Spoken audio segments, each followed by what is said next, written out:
look, maybe you should just start cycling or just give up running, and that was the last thing I wanted to hear, because in my head I still wanted to be the runner. I still wanted to run. I looked up physios, and I thought I just want to see if I can get a runner, someone who is running marathons, as a physio. So I found that guy. Then he said, look, if you want to do it, just buy this big yellow book from Maffetone, because that was what the physio told me as well. He said, just adding these Ks, but really run slow. That would make a huge difference. So before that, I was maybe on maximum 100K a week. But then when I started the MAF training, I went up to 140, 150 Ks a week. Never I could have run that many kilometers training the way I trained before. Never. I saw that I got faster. So after these 3 months of only the low heart rate training, I think I got about 10 seconds faster per kilometer. Hello, welcome to another episode of the Extra Mileage Show. My name is Floris Geerman, and on this podcast I interview different guests about ways to become a stronger, healthier and happier athlete. Today's guest is Astrid Feyer. She's a 47-year-old mother of two who currently lives in Australia, and she's also an exceptional marathon runner. She experienced her fair share of injuries, and she discovered MAF low heart rate training as a way to ease back into training again and to gradually increase training volume. In 2020, she joined my personal best running coaching program, so it has been really exciting to follow her running journey over the last few years over here. At the recent London Marathon, she ran a 2:49 marathon finishing time, which was a personal best for her, and she was also able to get third in her age category. So she was actually on the podium right there, super exciting. In our conversation, she shares her running journey, what it's like as a working, busy mother to still get all of her training volume in, and I've really enjoyed this conversation. This episode is brought to you by Element, and this is a tasty, sugar-free electrolyte drink mix that I take every day. It has 1000 milligram of sodium, 200 milligram of potassium, and 60 milligram of magnesium. Element can help prevent and eliminate headaches, muscle cramp, fatigue, sleeplessness, and other common symptoms of electrolyte deficiency. The drink has been formulated to help anyone with their electrolyte needs, and it's perfectly suited for folks following a ketogenic, low-carb or paleo diet. Right now, Element is offering my listeners a free sample pack with any order. That is 8 single serving size package free with any Element order. And this is a great way to try their different flavors. Personally, I really like the orange flavor a lot. Get yours at drinklmnt.com/flow. That link is drinklmnt.com/flow. See also the link in my description. I hope you enjoy my conversation with Astrid Feyer. Excellent. Let's do this. Hello, yeah. Astrid. Welcome to the Extra Mileage Show. It's very nice to see you here. Hello, Floris. Thank you for having me. It's an honor to be here. Yeah, well, I've been following your running journey for a while now, and I'm really looking forward to this conversation and to just talking about some of the things you've learned along the way, because you have started running several years ago, or many years ago. Yeah. So maybe we can start there. Like, what is your background? Like, a little bit more about yourself, about how you first got into running. Well, I was brought up in a small village in Switzerland, and in those days running was the only sports available for the girls in my village. So that's where I started running. To begin with, we just ran relatively short races of a few kilometers, but as we got older, we were allowed to run longer distance.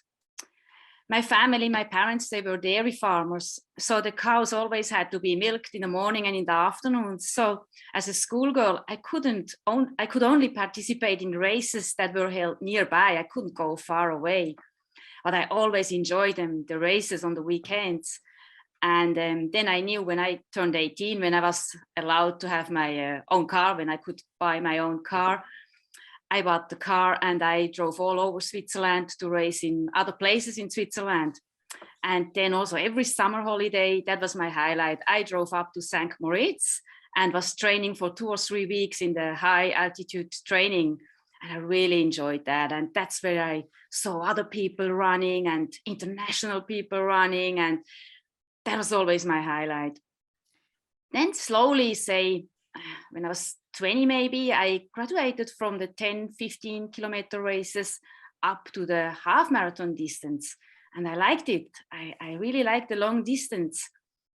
And in 1998, I ran my first marathon. It was actually a running friend of mine. She was planning to run the Tenero Marathon. That's in the Italian part of Switzerland. And she told me, oh, Astrid, why don't you join me? And we run it together so we can train together. And straight away I said, yeah, why not? That's a good idea. So we had, enough time to train. So once or twice a week, I trained with her. The rest I did on myself. And she ran marathons before. So she gave me quite a few hints and explained me a bit. And then when it got closer to the marathon, she told me, now we need to calculate your time. And I was, oh, wow, how do you calculate the time? And she said, that's easy. We take your last half marathon, then you double the time up and you add 10 minutes. And I was like, all right, let's do that. And so we did. By then I was running about 120 and something half marathons. So you were running really fast, like half marathon times already at that time. Was okay, yeah. And then doubled that time plus 10 minutes. So it got about to 251. I thought, all right. And at that time we had no GPS watches. It was such a different time because that's now 23 years ago. And then the course was always marked very well. So every K there was a marker. And then I just had to do the calculation. And thanks God, that was an easy calculation. If you go with the 4-minute pace, you get close to 250. And then you just add 4, 12, 16, 20. I thought, okay, I think so. I can do that much math during my race. And and she also told me, just be prepared, because sometimes you get to a hard point. Sometimes you can get really, really tired. And she was talking about hitting that wall, but she said, just take a little chocolate bar in your pocket.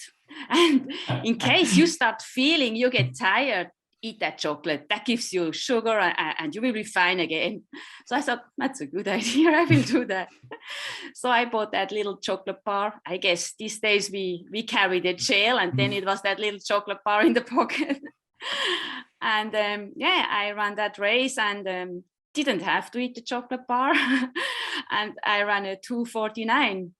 So I was very happy with that time. And it just seemed like, okay, everything worked out, because I was going out for close to 250 and didn't hit that wall, and everything really went well.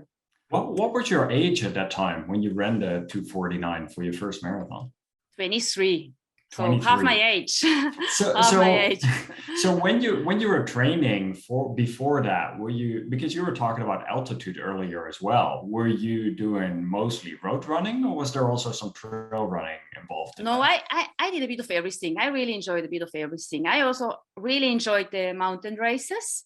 I always thought that was so much fun, running from the bottom of a mountain, and then the finish line is actually on top of the mountain, and once you were up there and looking down the valley, just that feeling I got from that, I really enjoyed that as well.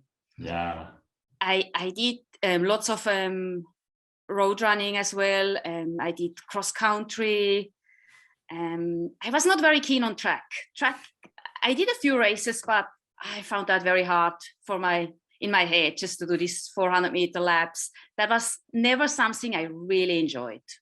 Mm-hmm. Yeah, and it is important to do something that you truly enjoy. Definitely. That you get. Yeah, absolutely. Definitely. So how did it go from there? Like you ran your first marathon in 2:49, and what was kind of the next step after that? Yeah, well, after that, I did many mistakes. First of all, after that, I was so motivated, and I booked my next holiday. But my next holiday was then winter time, and then I couldn't go to St. Moritz. Well, I didn't want to go to St. Moritz for skiing. I wanted to go to St. Moritz only for running. So I heard from other friends, like, South Africa, that's a great place to go training when it's winter in Switzerland. And then I said, yeah, okay, I go to South Africa. So I booked a holiday, running holiday or running camp in Stellenbosch in South Africa.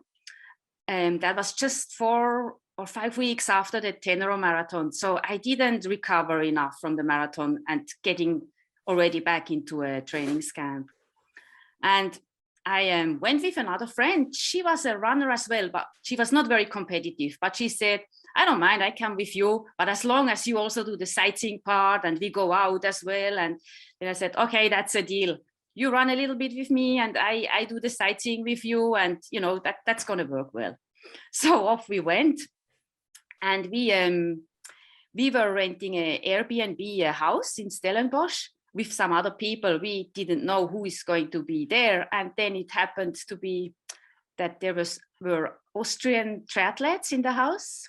And I thought, oh, great. So if my friend doesn't want to do all the running, I just join these guys. And I did. And they always said, yeah, come with us. And I jumped in the pool with them. We went for a run, and I just overdid. I just did too much. I did my stuff I have planned. Then I added trainings with these guys. And then I had to do all the sightseeing with my friend because I promised her that as well. And, these other triathletes, then they had a rest during the daytime. They went for a nap or they did stretching sessions, but I had no time for that because then that's the time I went sightseeing and we went out. And so I had like really big days. And then when I got back to Switzerland, my knees started playing up. I could feel like something was not quite right. And instead of easing off and taking medical advice, I continued to train hard until my knee really gave up. In those days, there was the saying like, no pain, no gain. And I took these literally.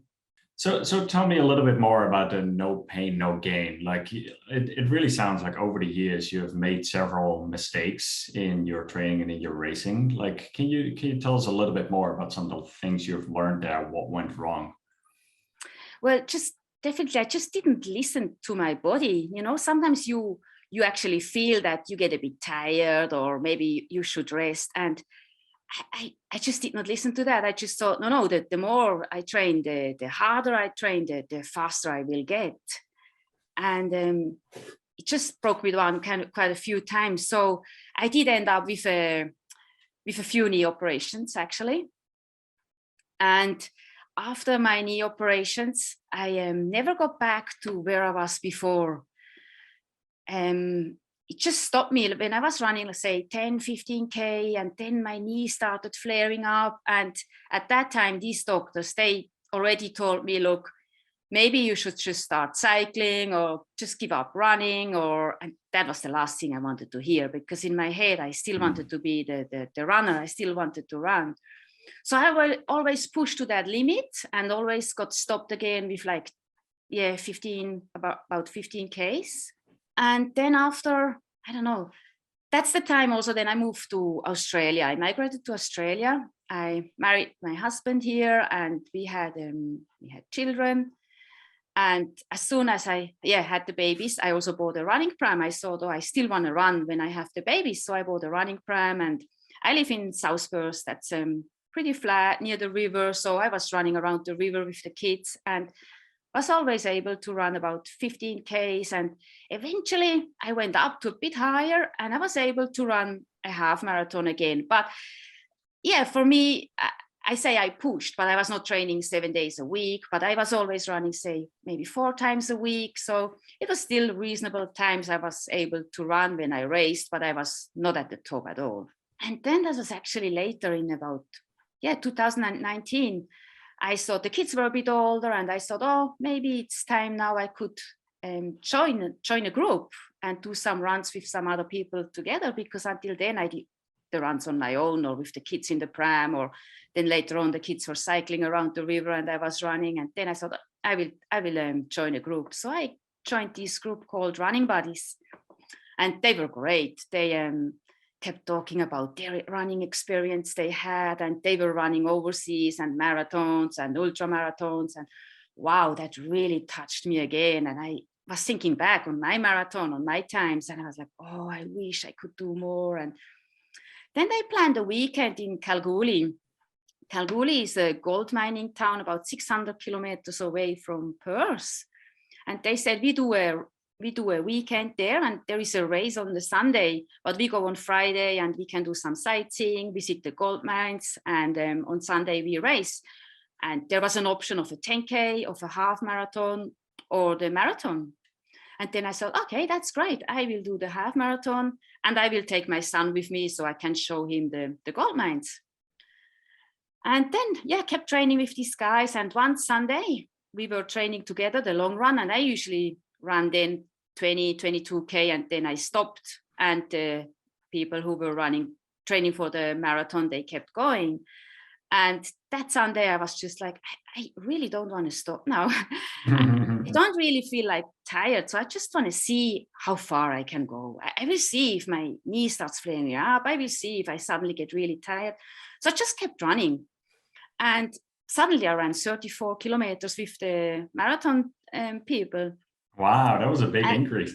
It was, but I was fine. I was really fine. And then they told me, I'm not sure if they joked or if they were serious, you should change your registration. You should change it to the marathon. And it was 6 weeks before the marathon. And then I was wondering, if I really could run still a marathon, if not my knee would hold up. And then I thought, you know what, the only way to find out is to give it a go, to try it out. So the next day I rang the event organizer and I said, look, I would love to change my registration from the half to the marathon. And also with dropping off a bag at the start line, could I drop off my son at the start line, and could he be transported to the finish line as well? And she was laughing on the phone and she said, no problem. I'm the event photographer. I will be at the start line anyway. So I take your son as well. And he can be with me on the course, taking the pictures, and we will be able to see you a few times on the course. And we will be back at the finish line when the first marathoners is there too. And I said, great, that's sorted. That worked out well. That worked out well. So off I went with my friends. We had fantastic weekend. We did some touristing thing on Saturday, and then Sunday I went to that race. I was starting to get nervous again, but that's that good nervous feeling you have to have before a race. And off I went, and I ran with a big surprise, a 3:07, and nice. that was all on trail. So that was all on trail. That was a real trail run. And once I was in that finish line, I was thinking straight away, 3:07 on a trail. I really only started adding the long distance 6 weeks ago. I think I can go to 3 hours. And so before we go into the 3 hour, I just have to ask you, did you bring the chocolate bar? No, I brought a gel. That was 20 years after, so I brought a gel. How things evolve. There you go. Good question. Right on. Yeah. So then the goal became sub 3. Then the goal became sub 3. And that race was in July. And I already knew that for Christmas, I'm going to go and see my family in Switzerland for Christmas, New Year. Then I started looking up. I thought, you never know. Maybe there is a marathon in Switzerland during the time I'm over there. And yes, what happened is that was the Zurich New Year's Marathon. Oh, perfect. That was perfect. So I looked into it, and starting at midnight, exactly at midnight. And I thought, what a better way to start the new year with, running a marathon. And I knew this time I can leave the kids, with my mother or with my brother. That's going to be sorted as well. That's good. How old were you at that point for that sub 3 attempt? 44. 44. Okay. Yeah. So this was 2020 then, is that correct? Yes, correct. Yes, okay. Correct. Yeah. So then I knew, now I have to train more. I really want that sub 3. And then I started training more, and my knee was holding up. It was okay, so I could train more, and went to Zurich and ran that race in a 2:59. So I was again, yes. Yes, so happy. Yes. So happy. But after that, straight away, okay, what's next? Now, I would love to run faster. But then straight after the Zurich Marathon, I did another little mistake. I went up, and we were still in Switzerland for another 2 weeks. So we went up the mountains on a skiing holiday. And again, I didn't give my legs enough time to recover. And then we were like 7 days from the morning, 9 o'clock until 5 o'clock on the skiing. So that was a bit too much again for my legs. So I got just a little injury. I had ITB issues. So after I returned to Australia again, middle of January, I thought, I better go and see a physio to just make sure, we get that again under control. And then I looked up physios, and I thought I just want to see if I can get a runner, someone who is running marathons as a physio. So I found that guy. And I found out that he was actually a sub 240 marathoner. And then I thought, great, I will see him. You're in good hands. Yeah. Yes, because the last thing I want to hear someone telling me, you better start cycling and, don't think too much about running. So I went to see him, and he was great. And he was training MAF. He was training low heart training. So he asked me a lot about how I train. So I told him how I train, and I told him all my knee history. And he then said, look, I tell you now how I train, and I think that would be the best option for you, because that is just so safe and you can get really far. You can still improve a lot. And so I was listening to him, and because he was a sub 240 marathoner, I did believe. I think, if maybe someone who ran, I don't know, whatever time, I would not have believed, but I did believe him. So he then saw that I was interested. I was listening to him, and then he said, look, if you want to do it, just buy this big yellow book from Phil Maffetone. And then he told me a few other books, and I said, hey, I will do that. And he said, look, and if you have any questions, just give me a call, and we can catch up. I said, okay, great.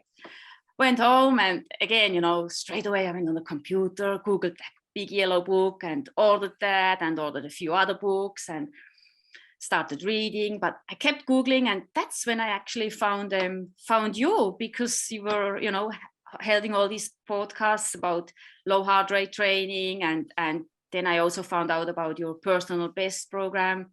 That's when I contacted you early 2020. Mm-hmm.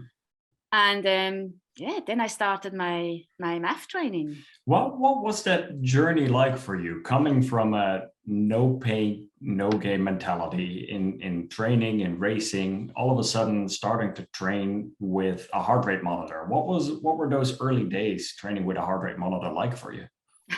Well, the first experience with the chest heart rate monitor was like, I got shaved so badly, I was bleeding, and the agony under the shower. You were bleeding. Wow, that's rough. Yeah, I probably attached it too hard, too tight, and I really didn't know. So I had to learn my lessons there, but I was able to work that out, and now I put a little bit of tape underneath, and I don't have these problems anymore. But yeah, I think I did ask you then, I got in contact with you, and you did tell me, do now 2 or 3 months only low heart rate training, just cut out the intensity. And first I was like, do I really have to? Because I am already a sub 3 runner. Do I still need to go back to that? And I think you did tell me, you will be surprised, you can still improve. And so I said, all right, I give it a go. And I did. So the first 3 months I did only low heart rate training. So that was then 140 beats or less. And it wasn't too bad, because I was still on a pace of about 5 minutes 12 per kilometer. So I could still run nicely. So that was not, I did not have to walk so it was okay. Aerobically, you were already quite well developed, and your training volume had been quite high, and that you were building up. Yes, quite I was high training volume as well. What was your training volume like once you started ramping up with the low heart rate training? Then I went really up, because that was what the physio told me as well. He said, just adding these Ks, but really run slow. That would make a huge difference. So before that, I was maybe on maximum 100K a week. But then when I started the MAF training, I went up to 140, 150Ks a week. And that was okay, because when you run it so slow, it's okay. So slow, you mean so low intensity? Because slow is all relative over there indeed. Okay. But yeah, I totally know what you mean. Like the intensity is much lower than what you're used to, right? Yeah, never I could have run that many kilometers training the way I trained before. Never. Yeah. So what else did you notice? What were some of the other things that were happening throughout those first few months of low heart rate training?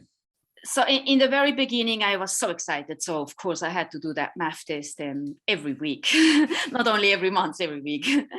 But yeah, funnily enough, I saw that I got faster. So after these 3 months of only the low heart rate training, I think I got about 10 seconds faster per kilometer, which I thought, oh, that's good. I still have improved a lot. And then I used actually a program, or looked up on a program you put on. I think I used the sub 3 hour program and took some of these intensity intervals or faster sessions as well. So, and I still improved. So slowly, every month or every 2 months, I was able to be again a second faster per K.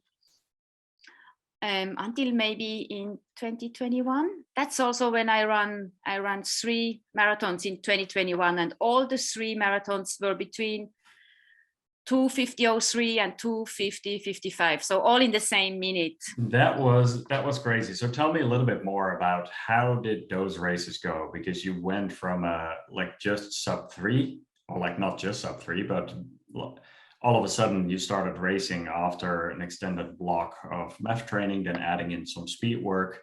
Yeah. What were those next races like for you on race day? Because I've seen some funny updates that I want to later on talk about as well, but I want to hear your perspective from here.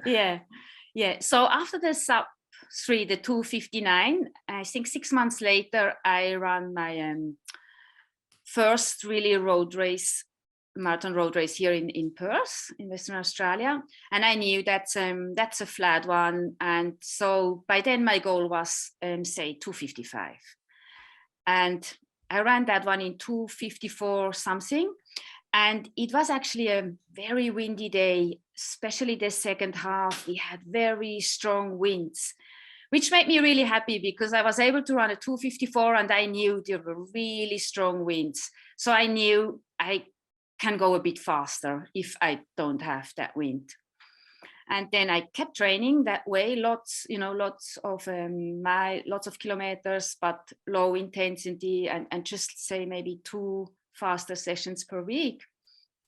And then in 2021, had my next marathon road race again, pretty flat as well. That's when I ran my 2:50:03. I think that's when you saw my picture at the finish line. I just have to show this because this is such a funny one. I'll mention it just for the people actually listening and who can't see this over here. But there was an update from Astrid in the PB Facebook group. All right, a little update. I ran my A goal marathon yesterday in 2:50:03, 10 seconds short from my PB from 23 years ago. Very happy as everything went just so perfect. Thanks, Flores, for your guidance. Here's a photo finish. Best feeling ever. And it's basically you and a friend both laying on the floor, completely, absolutely exhausted, having given your all. So yeah, how was that race day like for you? Went really well. I wanted to run 2:50 or just under, and that end was so hard. I remember I had that friend just in front of me and I thought, oh, if I just can get him, maybe I can also get, the sub 2:50. And I tried so hard. I just made it over that line, and then I was on the floor, but he as well, but I couldn't get him. So he was still in front of me. And I think he did the 2:49:59. So, wow. and I had the 2:50:03, but I was very happy. And then I thought, okay, next one. So the next one was again about 6 months later. That was the West Australian Marathon Championships in Perth. That was very flat marathon and quite a lot of, for Perth, for a regional one, quite a lot of people. So that was my next goal there. And I was kind of hoping to break the 2:50. Then again, I gave everything up to that finish line, and it was 2:50:05. So again, just a few seconds over. It was crazy how you were so close to each other. yes, so close. And by then I already knew that I would love to run a big major marathon. So I looked into that, and I found out that the Abbott marathons, they had a championship this year in 2022, the age group world championships, and that was held in London. So I thought, oh, how can I get in there? How do I qualify? So I looked up, and there were different ways to qualify for that marathon. But my only way was only running a virtual marathon on that certain weekend they have planned. So that was a weekend all over the world. You could apply to run your own race, your virtual marathon. You had to upload it on Strava that they could actually check it was you. But that weekend was only 4 weeks after running the Perth marathon. I knew it's going to be hard because I do need to recover, but I just thought, if I don't try that, there is no way I can make it to London. So I just give it a go. And again, because they said the 10 fastest women get an invitation. So I knew I'm under pressure. I cannot just jog it. I just need to race it. So I organized that with a friend. He tried also to run the London Marathon, and we ran laps around the lake. Because this was virtual, right? This was during COVID, and a lot of races were shut down. Correct. So you had to set it up on your own. Yeah. So we set it up on our own. We had, water tables, and we actually had a few runners. They came and ran maybe just 2 laps or 3 laps. But me and my friend Adam, so we ran the marathon. And I actually remember before you started going into this, because I was looking before this conversation, I was looking through all of our past notes, and there was some communication between you and I even before that, where you're like, the chances are very small of getting in, and this and that, and that we were also saying like, well, if you don't try it, if you don't give it your all, you're never gonna know. And so how did that race day unfold for you? So I took it as a race. I prepared well. I didn't do too much between, because it was only 1 month between the Perth marathon. But that week before, I just did a few kilometers again in the marathon pace I was aiming for, just to make sure to see, are my legs okay? And made sure I was eating again enough carbs the last few days, just to fill up these tanks as well. And just thought, okay, I'm just gonna do it, and I just try my best, and we will see. So off we went, and it went well. It went really well. So I ran 2:50:55. But when I finished, then I had no idea, because that went over the whole weekend on all over the world. Because I did that here in Australia, we were one of the first ones starting. And then I could actually watch the results. So that whole weekend I was on my phone just watching, because I started being first on the leaderboard. But I thought, of course I'm first, because I'm probably the first one who started running, and I was so scared, people passing me. And I stayed on top of that list. And Saturday night I was still on top of that list. But then I knew now it's only Europe, and then it's going to be the Americans, and kept watching. And I stayed on top of that list, and I got in. So I was so happy. I couldn't believe it. I was so happy. I remember the message I received from you that you were going there, and you were so stoked. Yeah. And then, so you basically ran 3 marathons in 1 year in 2:50, and you were still a little bit removed from that sub 2:50 goal. Yet you had the big world majors coming up ahead of you. So can you tell us a little bit more? You started changing your approach a bit more towards the London Marathon. So can you tell us a bit more about your training, your like leading up to race day? How did that go in preparation for that next marathon? Yeah, well, definitely I just did feel that I'm stuck now with the 2:50. Something I need to change. Otherwise it's going to be again, something 2:50 and a few seconds. And so I actually contacted a coach here in Perth. He's the director of Frontrunner Sports, and he has a swag of qualifications. Himself was a very good athlete, and he has a very scientific approach to training. So I thought I will contact him just to see if he can tell me a few tweaks I should do. So I contacted him. We had a good chat, and he took me under his program to train, and he knew, and I think he's also a big believer in that 80-20, lots of slow running, and that suited me well. So mileage, I did not add too much more because I was already on 140, 150K, and I knew there is a limitation. I'm still, I work, I've got the kids, and I cannot do much more than that. But with the intensity, I had to do a few different things. And when I did the speed work, I may have to run it a little bit faster. So in the beginning, I thought, I cannot run that fast. But at the end, I actually could run them a bit faster. So the fast stuff, I had to run a bit faster, but it was still a very small percentage of the fast stuff, still a lot of slow, easy running. And I had another little injury early year, actually. And I was devastated. I did get told from the doctor, but this time I really saw a very good doctor. He said, you just need to take 6 weeks fully off running, and you get a cortisone injection in your knee and you will be fine. But you really need to believe me now and don't run for 6 weeks. So that was very hard because I knew that's the time now I would need to build up and train. And then I said, okay. And especially going from running 140, 150K a week to zero, that changes your whole routine and rhythm. And you're probably so antsy to go run, and you have to hold yourself back. And I did tell him I get crazy if I cannot run. And then he told me, all right, you do 3 weeks nothing. And after the 3 weeks, you can go in the pool, and you have to put a pool buoy between your legs, not using your legs, because for 6 weeks, you are really not allowed to use your legs. So every day I then went in the pool, and I got sore shoulders and sore back and from swimming. And then after 6 weeks, I was allowed to go in the gym to do some stuff on the elliptical trainer. And I could also do some aqua jogging, aqua running.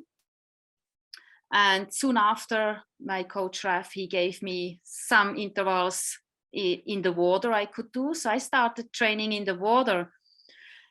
Not something I really enjoyed, but I still had that big goal ahead, London. And I thought I'm going to do everything, to be able to get there and to be able to run well. So I did as much as I could. And then I think about 4 months before London, I could start running properly again. I didn't do any speed, but I could get the mileage slowly up to 100K. And then 3 months before London, I was ready. I got the all clear that I could start adding the speed now and getting mileage also up. So I had a short build of 3 months for the London Marathon. And then, I just lost a bit of confidence because of what happened again. And I was I just knew I don't want to go to London if I cannot run a sub 3. That I had that in my head. But my coach always said, no, you're fine, you can do it. And he told me, look, if you really want the sub 250, you can do it. And then I thought, I'm going to do a MAF test. I haven't done a MAF test for such a long time, wondering what that will tell me. So that was 4 weeks before London. I went out and did a MAF test. Again, exactly the same way I've done it before.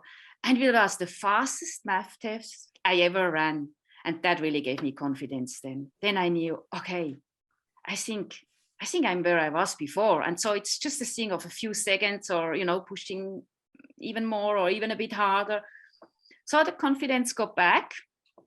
And I went to London, very nervous as usual. And fantastic.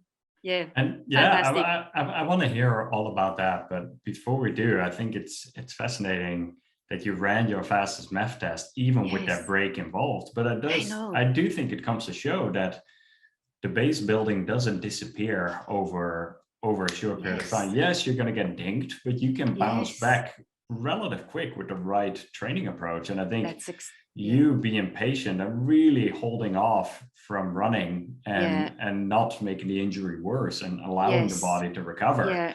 And then adding in some speed work once your body could handle it again. Exactly. Versus the other way around. See, it's that razor fine edge at that point. You don't want to overdo it, but you do want to push it. Exactly. So So before we talk about London, I just want to know, how do you, as a busy mom, end up finding a way to put in such training volume? Because I know you have two young children, you work, Yeah, and you're still able yeah, to run a lot of training. yeah, So how do you go yeah. about that? Well, I get up very early in the morning. I get up between 4 and 4:30. Then I have a coffee. Then I feed some of my pets, of my animals, and often I do already a little task and say put some washing over or already pre-cook something, and then I get out for my run maybe about 5:30, and I always make sure I'm back on time again just before 7 to get the kids out of bed, to prepare them breakfast and bring them to school. So by 7 o'clock, I have done already that much. So these 3 hours, getting up at 4 o'clock, these 3 hours, they give me a huge amount of time to do things.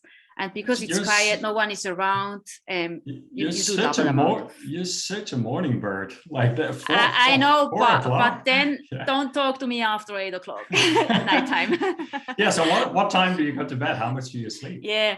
So I go to bed usually before my kids actually go to bed. So if it would be my choice, I would go to bed at 7 o'clock, but that can't happen because of, kids and family and stuff. But I'm in bed by 8 o'clock. I do need my 8 hours sleep. Yeah, yeah, So it's good to hear. You and I are on the same page there. Like yeah, I really often go to bed with my kids at 8:30, yeah, but then naturally the body wakes up 4:30, five yeah, o'clock. Like same, it's just same. ready to go at that point. And then you have a few Yeah, hours before the kids are awake, which is very yeah, nice too. So yeah, yeah. wow. And then, of course, with that amount of running, I do have double sessions. Yes. So these double sessions I do when the kids have after school sports, because now they're a bit older. I don't really have to watch them when they play their sports. Say, as an example, my younger one, he has wrestling training on Monday and Friday nights. So I take my running shoes with me, bring it to the training, and during his training, I go for a jog. And similar again, say if they have a cricket game or soccer game, I go with them, bring them, and they take my running gear with me or just my shoes, and I maybe do just some strength training or stretching session. Or that second session is always only low intensity, very easy. Yeah, but it's still an important session, I think. And it seems like I don't lose any time. It's just instead of waiting on my kids, I can actually use that time up and do something. You're definitely efficient with your time management over Yeah, there. yeah. That's good. And Yeah. then going into London, like how did that go? Like how many days in advance did you fly there? You're obviously at a time difference with Australia. Like lead us to Yeah. those days leading up to the big London marathon for you, and how everything unfolded from evening dinner, morning, like to the actual race. Yeah. So I flew to Switzerland. I went to see my family. So I went 2 weeks prior to the London Marathon, which was great. I went with my kids and saw my family. And so I was into Europe time well enough for when I was running the London Marathon. And again, I left my kids with my brother in Switzerland. There you go. And yeah, then I went to London on Thursday before the race. And I had a Airbnb be very close to the start line. I like the idea of being able just to walk to the start line, taking that pressure off of getting onto public transport. So that was very easy. I was about 500 meters from the start line away. That was great. That's a nice setup. Yeah, that was fantastic. And yeah, I did my carb loading and I was ready to go. And again, you never know running a race, running the marathon until the gun goes off, until you run these first few Ks, how your body really gonna feel. Because I knew I have to run 4-minute pace and it just needs to feel easy, because if it doesn't feel easy in the first few Ks, then I have to change my plan. Then it's not my day, then it just won't work. So I was really hoping that pace would feel good. And luckily it did. So I went off, I was feeling great. And yeah, usual stuff, only about after 32K. I felt like I had to work much harder to hold that same pace. And you tried to pace it evenly throughout the race? Yes. Was that the plan? Yeah. So what finish time were you aiming for? About 2:49. Yeah, about 2:49, something like that. Right on. Yeah. And then the 30 mark came around, 30K, 32K, and it started getting more challenging. Then how did you get through that mentally? Yeah, and then I saw, I still had my gel in my hand. I always have to remind me to take the gels. I'm not very good in taking them in, but I thought I hold it in my hand, so I hopefully see it. And then I was starting to breathe hard, and then it's even harder to take a gel in if you are breathing hard. And I tried to swallow half of that caffeine gel at kilometer 30, but that was hard. And then it only got harder. From then on, it only got harder. And the last 5Ks, I had to dig really, really deep. And I remember when I saw the finish line, I just looked on my watch, and then I already saw 2:49. And I wasn't able anymore to make the calculation. How far is that? How long will that take me? I was like, panic. And then I was like, I just have to sprint now. But of course, I couldn't sprint anymore at that time. And I just gave everything I could. And I made it over that finish line. And what happened after the finish line? Not too sure, because next time when I opened my eyes, I was in an emergency tent. Astrid, you really push hard. I had to achieve my goal. Yeah, so I definitely got out of breath, and they carried me away. And then I was in that emergency tent. They gave me some oxygen, and took a while, but then slowly I got better. And yeah, I still remember they told me to eat these jelly beans, and I was just like spitting them out. I just couldn't have the thought of a jelly bean after eating that gel I had to eat before. I was like, no, just nothing sweet now. And yeah, and then actually then they asked me my name, and I remembered my name, so they looked me up. And then they said, oh, you got third in your category. And I was like, oh. And yeah, I was very happy. And I saw that my time, and then I realized it is actually a PB, not by much, just by 12 seconds. But yeah, that was cool to know, that double H, and I was able to get that PB. So what was the final finishing time here? 2:49 and 24. Incredible. Third place and a 12-second PB. Well, you really gave it your absolute everything all race day to make that happen. Yeah, I had to. And then the award ceremony started. Tell us more, because you got to meet one of your heroes there that day. Yeah, that's right. I got invited to the Abbott presentation, and then they had Eliud Kipchoge, who came, and he was presenting us the trophies. So I was able to get up on stage, and he came to me and gave me the trophy, and I was even able to have a small chat with him. And he's such a humble person. It was just such a thrill night. I had the best night ever. Yeah, it was really good. That is incredible. Yeah, I love seeing. At one point, you posted in the Facebook group for an update, and it was 3 things accomplished, like a goal of like running sub 250, and then it was like winning, or like third place podium, and then like meeting your hero Eliud Kipchoge and taking a photo with him. And that was that's right. That was so awesome to see everything falling into place. Yeah. What an experience. And then I think you got to meet some other podcast guests over there as well. I think you met Jonathan Walton too at some point, right? Yeah, I saw him at the start. We were everyone who ran the Abbott, or I think he was actually running the UK championships, I think. And so we were in the same start area.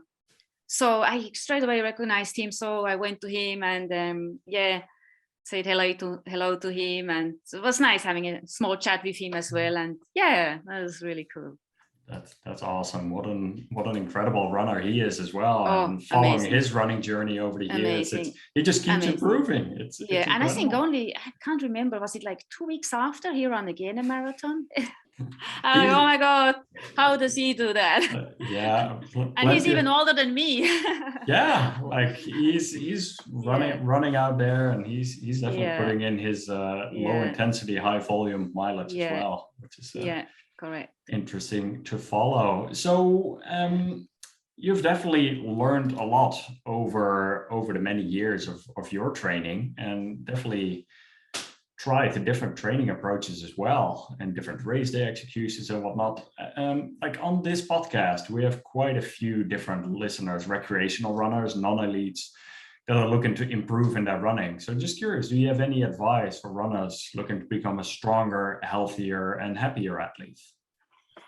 Yeah, well, say if you want to run a marathon, only run something like that if you really like running and if you are prepared to put the time in. Find some like-minded running buddies to spur you on. I'm sure that will help a lot. Try to incorporate fitness training into your everyday activities and listen to and respect your body. I think that's very important. But most of all, have fun. Enjoy the experience of running. Yeah.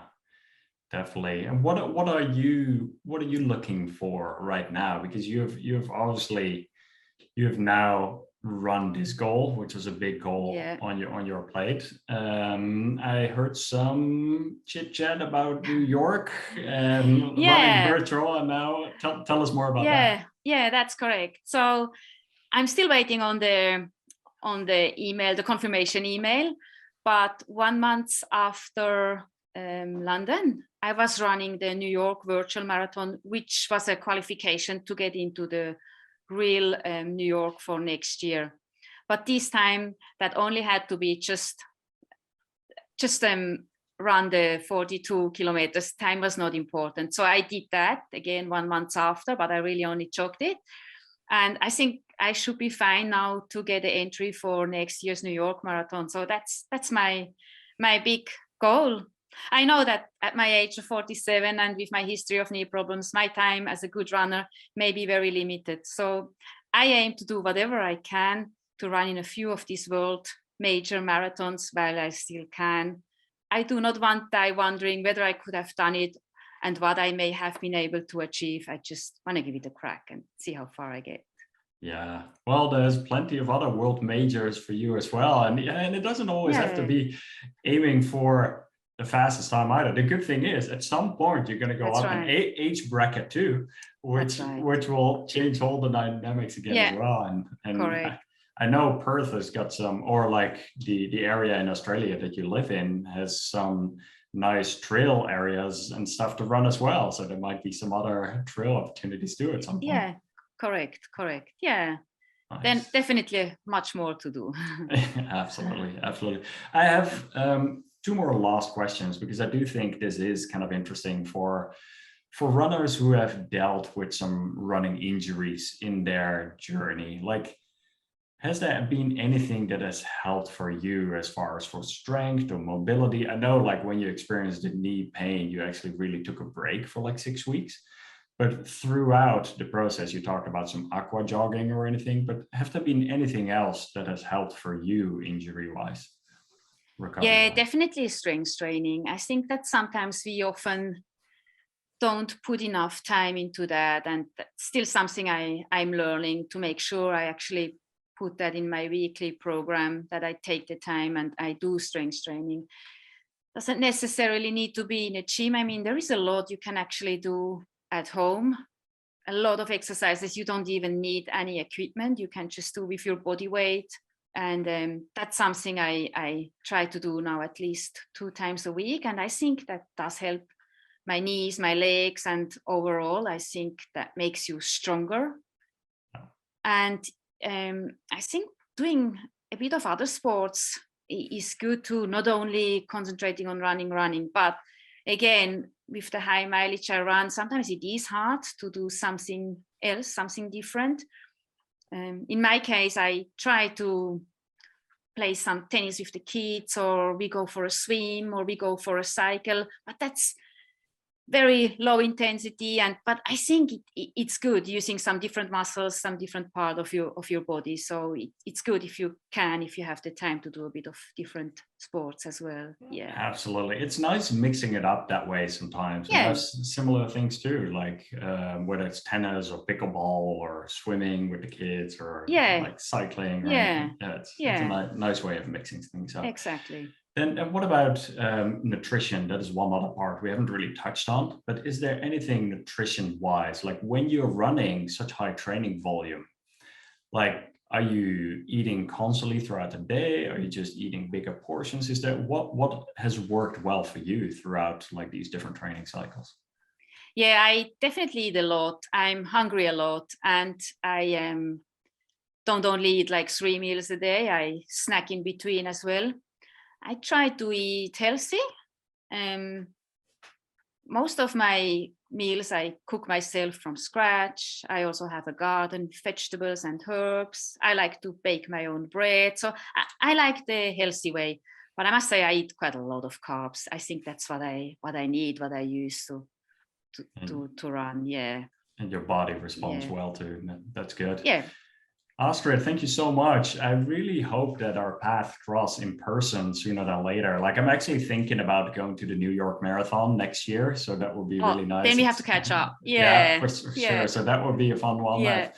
I'm trying to go either to Berlin or London next year as well, and Tokyo is on the list. Cool. So one of these days our paths are going to cross somewhere in person. We will meet. So we will meet. Yeah, that would be great. But thank you so much for sharing your story, and I'm looking forward to following the rest of your running journey here. Likewise, thank you so much, Floris, and thank you for your help. You played a big part in my running journey as well. Thank you so much. Absolutely. This is just the beginning. That's right. keep going after these That's races. Right. That's all right. Right. Have a good one. Thanks a lot. You too. Bye, Floris. Thanks. Thank you. Bye.